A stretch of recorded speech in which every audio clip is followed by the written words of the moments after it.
Determinant होने के लिए कोई भी मैट्रिक्स को स्क्वायर होना चाहिए। एक स्क्वायर मैट्रिक्स का ही डिटर्मिनेंट तुम फाइंड कर सकते हो। डिटर्मिनेंट में स्क्वायर मैट्रिक्स नहीं होगा तो उसका डिटर्मिनेंट वैल्यू नहीं आएगा। ठीक है, समझो एक मैट्रिक्स में लिखता हूँ, समझो 1 2 3, यहाँ पर लिखते हो 2 -3 0। तो ये तो कितना है, यहाँ पर रो कितना है, रो 1 है 2 है, 2 रो है एंड कॉलम कितना है 1 2 एंड 3 कॉलम है। तो ये तो 2 क्रॉस 3। तो मैंने क्या बोला, डिटर्मिनेंट होने के लिए मेरे को ये स्क्वायर मैट्रिक्स होना चाहिए, मतलब नंबर ऑफ रो, मतलब number of row and number of column same होना चाहिए। मतलब रो 3 हो रहा है तो कॉलम भी 3 होना चाहिए, मतलब रो 2 है कॉलम भी 2 होना चाहिए, 4 रो है तो कॉलम भी 4 होना चाहिए। मतलब रो एंड कॉलम जब इक्वल होगा तब जाके उसका डिटर्मिनेंट वैल्यू तुम फाइंड कर पाओगे। ठीक है। हाँ, जो डिटर्मिनेंट डिनोट करता है ना, तो मॉड से डिनोट होता है। समझो यहाँ पर 1 है 2 है 3 है 4 है, तो ये तो एक स्क्वायर मैट्रिक्स है। तो इसका डिटर्मिनेंट जब फाइंड करोगे, मतलब समझो ए एक मैट्रिक्स फॉर्मेट में दिया है, तो तुम लोग को बोला फाइंड मॉड्यूलस ऑफ ए, मतलब इसका डिटर्मिनेंट फाइंड करने के बोल रहा है। तो डिटर्मिनेंट को सिंपल करते हैं मॉड से। ओके, तो मॉड्यूलस ऑफ ए मतलब डिटर्मिनेंट ऑफ ए, इसको क्या लिखोगे 1 2 3 4। मतलब ये जो मैट्रिक्स का जो सिंबल है ना, मैट्रिक्स सिंबल ऐसा भी देता है, थर्ड ब्रैकेट भी देता है और फर्स्ट ब्रैकेट के अंदर भी रखते हैं। ठीक है, तो इसका वैल्यू कैसे फाइंड करोगे, तो इसका वैल्यू फाइंड करने के लिए एक प्रोसेस है। प्रोसेस का ये होता है फर्स्ट डायगोनल। ये जो डायगोनल है ना, इस फर्स्ट डायगोनल के अंदर पहले मल्टीप्लाई करना है। तो 1 into 4 first diagonal minus first diagonal minus, ये जो माइनस मैंने दिया ये फॉर्मूला का माइनस, मतलब डिटरमिनेंट भागने के लिए ये माइनस देना जरूरी है। ठीक है ना। तो first diagonal minus second diagonal में क्या है 3 इंटू 2 है ना, तो 3 इंटू 2। ठीक है, तो मतलब रिजल्ट आ रहा है 4 - 6, तो रिजल्ट क्या मिलेगा -2 मिलेगा। समझे का नहीं। ठीक है, ओके ओके। तो ऐसे फाइंड करते हैं डिटर्मिनेंट, मतलब first diagonal minus second diagonal. तो उसके बाद तुम लोग बोलोगे सर ये तो हम लोग 2 × 2 फाइंड किया है, तो जब 3 × 3 होगा तो कैसे फाइंड होगा। तो समझो 3 × 3 फाइंड करने के लिए मैं नीचे दिखा देता हूँ। हाँ, तो यहाँ पर लिखता हूँ मैं, डायरेक्टली लिख लेता हूँ, ये उसको पहले ही मैं डिटर्मिनेंट फॉर्मेट में लिख लेता हूँ। समझो a = लिखा हुआ है 3 4 0 -1 3 2 -3 5 और दिया है 1। तो इसका डिटर्मिनेंट कैसे होगा, मतलब तो देखो जब तुम 3 लोगे ना, जब ये वाला वैल्यू तुम लोगे, मतलब फर्स्ट रो के अंदर first row and first column जब लोगे, मतलब 3 जब लोगे, ये वाला 3 वाला रो एंड 3 वाला कॉलम क्या हो जाएगा, बंद हो जाएगा। तो क्या पर क्या रहता है 3 2 5 1 रहता है। ठीक है, और सिंबल होगा इसका, कैसा सिंबल होगा, सिंबल होगा ऐसा। इसका भागने का सिंबल होता है पहले होता है पॉजिटिव, उसके बाद होता है नेगेटिव, उसके बाद होता है पॉजिटिव। ये होता है इसका भागने का सिस्टम। ठीक है, ये जब 3 × 3 फॉर्मेट में होगा, मतलब ये 3 × 3 फॉर्मेट में हो रहा है तो ये फॉर्मेट ये सिंबल यूज करना है। 2 × 2 फॉर्मेट में हो रहा है तो कुछ सिंबल देना ही नहीं पड़ता है, क्योंकि पहले से ही पॉजिटिव नेगेटिव हो जाता है। ठीक है, देखो यहाँ पर पॉजिटिव नेगेटिव, पहले पॉजिटिव आया उसके बाद नेगेटिव है ना, ये डायरेक्टली हो जाता है। तो मतलब जब 2 × 2 कर रहे हो तो ये सब नहीं चाहिए, डायरेक्टली हो जाएगा, first diagonal minus second diagonal कर लेना। ठीक है, ओके। तो अभी मैंने 3 लिख के काम किया है ना, अभी ये तो पॉजिटिव सिंबल में था, 3 के सामने जो देखो सिंबल पॉजिटिव दिया है, यहाँ पर नेगेटिव रहता है तो नेगेटिव तो हम दे सकते थे, क्योंकि देना चाहिए कि दो देना ही पड़ेगा, क्योंकि सिंबल पॉजिटिव है, लेकिन माइनस है तो माइनस तो देना ही पड़ेगा। ठीक है ना। उसके बाद देखो मिडिल पे कौन गया, कौन है, माइनस है, तो माइनस तो दोगे। तो माइनस जब उसके बाद 3 के बाद कौन आता है, 4 आता है ना, तो जब 4 तुम लोगे तो 4 का अभी रो बंद हो जाएगा और कॉलम भी बंद हो जाएगा। तो यहाँ पर रहता है -1 2 -3 और यहाँ पर 1। तो यहाँ पर डिटर्मिनेंट फॉर्मेट में लिख दो -1 2 -3 1। ठीक है, प्लस हो गया माइनस हो गया, अभी प्लस देना है। ठीक है, तो 4 के बाद कौन है, 0 है, तो यहाँ पर लिखना है 0। तो जब जीरो लिखोगे तो जीरो का रो ये पूरा रो एंड जीरो का कॉलम बंद हो जाएगा। तो यहाँ पर रहेगा -1 3, तो लिखना है -1 3, यहाँ पर है -3, यहाँ पर है -3, और यहाँ पर कौन है 5 है, तो यहाँ पर 5 देना है। ठीक है, ओके। तो 3, तो डिटरमिनेंट को कैसे मांगते हैं, first diagonal minus second diagonal है ना, तो 3 1 जा 3 फॉर्मूला का माइनस और 5 2 जा 10 हो गया -4। अभी यहाँ पर फर्स्ट डायगोनल कौन है -1 इंटू 1, तो -1 होता है फॉर्मूला का माइनस, बट यहाँ पर इंटू करने से 3 प्लस है माइनस है माइनस, क्योंकि 2 के सामने पॉजिटिव है और 3 के सामने नेगेटिव है, तो पॉजिटिव नेगेटिव नेगेटिव होता है। 3 2 जा 6 -6, तो माइनस से +6 हो जाएगा। और यहाँ पर 0, यहाँ पर होता है -5 फॉर्मूला का माइनस, अब ये दोनों को मल्टीप्लाई करने से ये 3 3 +3 -3 इंटू करने से -9 आता है, तो +9 हो जाएगा।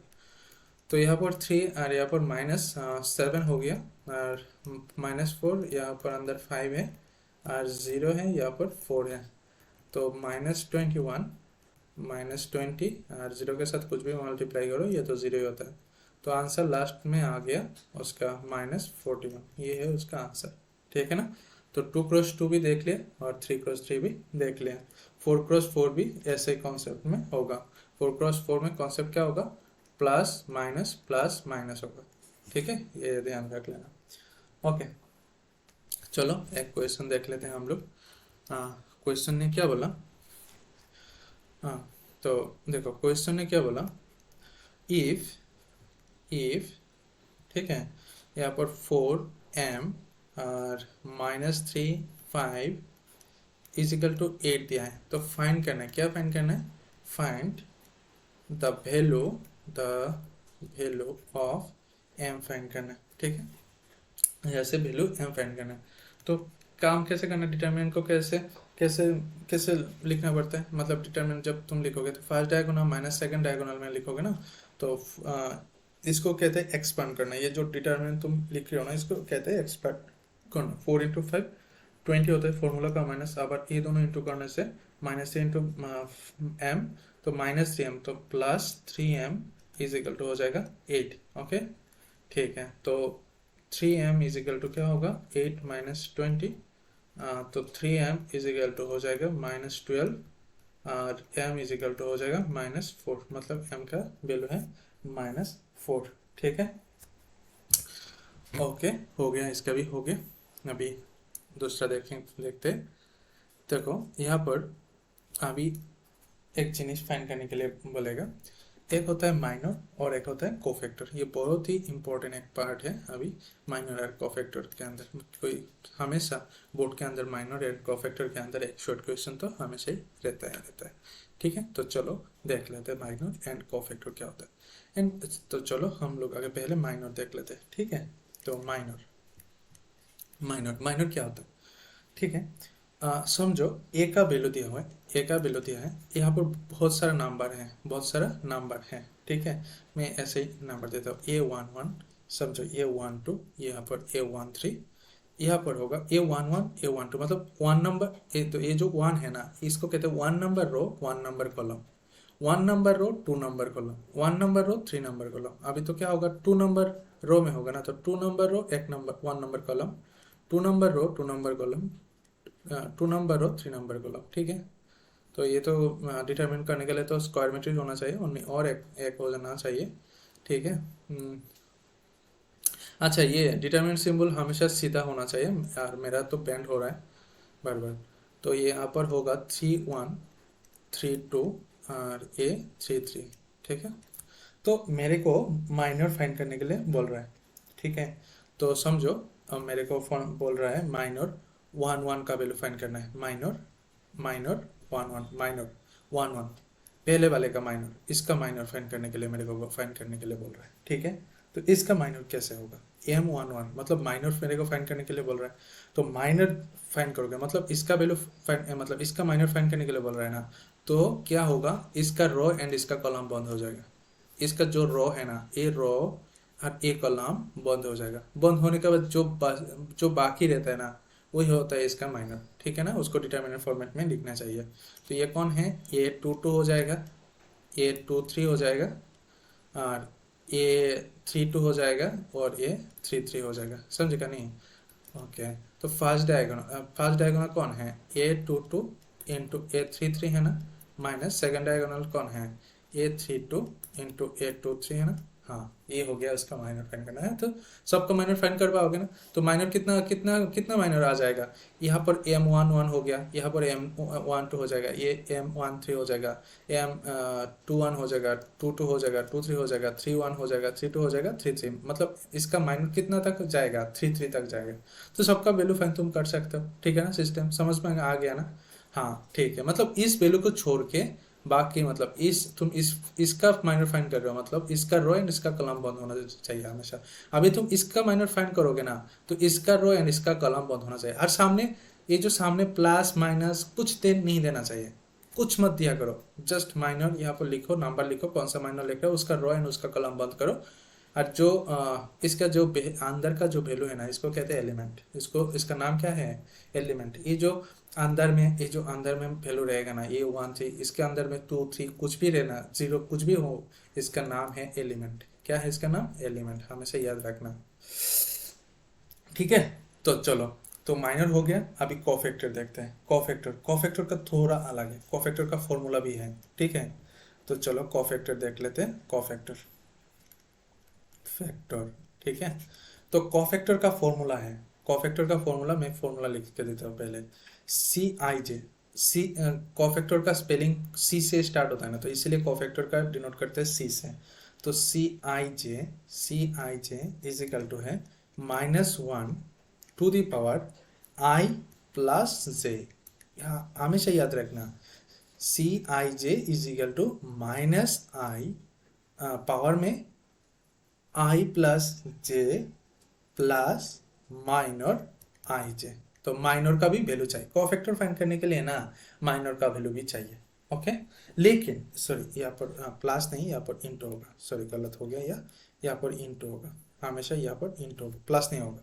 तो कोफैक्टर आई जे मतलब कौन सा नंबर रो, कौन सा नंबर कॉलम, मतलब आई मतलब होता है रो एंड जे मतलब होता है कॉलम, ठीक है? तो -1 to the power row plus column into minor row plus row column, ठीक है? रो प्लस नहीं, रो कॉलम, मतलब कोई चीज जो नंबर रो रहेगा वही नंबर कॉलम रहेगा, ठीक है?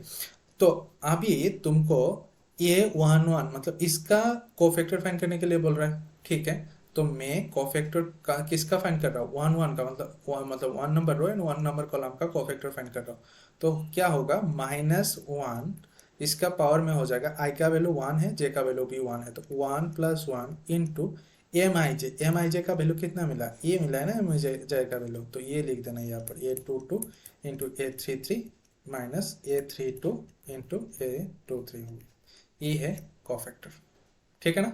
चलो अभी थोड़ा हम लोग नंबर के ऊपर कर लेते हैं, तो और भी कॉन्सेप्ट क्लियर हो जाएगा, ठीक है? चलो कोई भी नंबर ले लेते हैं, कोई भी नंबर ले लेते हैं, डिटरमिनेंट फॉर्मेट में लिखता हूँ, 3 0 2 4 5 -1 3 -2 4, ओके, ठीक है? तो सबका माइनर कैसे होगा? तो मैं माइनर यहाँ पर फाइंड करता हूँ पहले माइनर के लिए, ठीक है? तो M11, पहले तो M11 होता है, उसके बाद M12 होता है, इसके बाद M13 होता है। तो M11 क्या होगा? M11 होगा मतलब 3 को छोड़ के 3 का रो एंड 3 का कॉलम बाद हो जाएगा, तो क्या हो जाएगा? 5 -1 -2 4, ठीक है? तो first diagonal minus second diagonal तो 20, फॉर्मूला का माइनस और इंटू करने से यहाँ पर आता है 2, तो 2 तो हो गया 18, ठीक है? माइनर 1 1 का वैल्यू आया 18, तो M12 का वैल्यू फाइंड करो अभी। तो 1 2 मतलब इसका 0 का, तो इसका रो एंड इसका कॉलम बंद हो जाएगा, और ये अभी आ जाएगा, तो कौन आ जाएगा अभी? 4 -1 3 4 आ जाएगा, मल्टीप्लाई करो 16, फॉर्मूला का माइनस, अगर बट इंटू करने से प्लस और एक माइनस हो जाएगा, तो +3 हो जाएगा, तो ये हो जाएगा 19। तो M13 मतलब 2 का, तो 2 का रो एंड 2 का कॉलम बंद हो जाएगा, तो ये रह जाएगा 4 5, तो यहाँ पर लिखना है 4 5 3 -2, ठीक है? तो -8 फर्स्ट डायगोनल इंटू करने से -8 आता है, और फॉर्मूला का माइनस अभी यहाँ पर इंटू करने से 15 आता है। तो 15 और यहाँ पर 520 -23 आ जाएगा। ठीक है, तो -13 का वैल्यू आ गया इतना। तो बाकी सब का वैल्यू तुम फाइंड कर सकते हो। सेम टू कॉन्सेप्ट में होगा M12, मतलब अभी 4 के लिए फाइंड करने के लिए बोल रहा था, 4 का लिए फाइंड करने के लिए बोल रहा था। 4 का रो एंड 4 का कॉलम बंद हो जाएगा। तो कौन कौन रहता है, 0 रहेगा, 2 रहेगा, -2 रहेगा और 4 रहेगा। ठीक है, फाइंड कर पाओगे ना। ठीक है, तो अभी यहाँ पर सिर्फ मैं कोफैक्टर फाइंड कर लेता हूँ। माइनर तो हो गया, तो इसका यहाँ पर कोफैक्टर फाइंड कर लेता हूँ। तो C11, तो फॉर्मूला क्या है, -1 to the power i plus J है ना। तो i कौन है, 1 है, जे कौन है, 1 है, तो 1 + 1 इंटू M11। ठीक है, तो कैलकुलेशन करने से -1 टू द पावर 2 और M11 का वैल्यू है 18। तो यहाँ पर -1 के ऊपर इवन नंबर है तो पॉजिटिव हो जाएगा, तो कॉलम 11 का वैल्यू है 18। ठीक है ना, हो गया। मतलब कोफैक्टर का वैल्यू आ गया 18। ठीक है, तो अभी क्या कोफैक्टर ऑफ 1 2, तो क्या होगा, -1 उसके पावर में 1 + 2 और M12। तो क्या हो जाएगा, -1 के पावर में 3 हो जाएगा और M12 का वैल्यू हो जाएगा 19। तो आंसर आ जाएगा -19। ठीक है ना, अभी कॉलम कोफैक्टर 1 3 का वैल्यू फाइंड करना है। तो -1 उसके पावर में रो प्लस कॉलम, तो 1 + 3 M13 is equal to -1 to the power 4, M13 का वैल्यू है -23। तो इसका तो पॉजिटिव हो जाएगा, तो आंसर रह जाएगा सिर्फ -23। समझे क्या नहीं। ठीक है, तो इसका भी माइनर कोफैक्टर हो गया। ठीक है।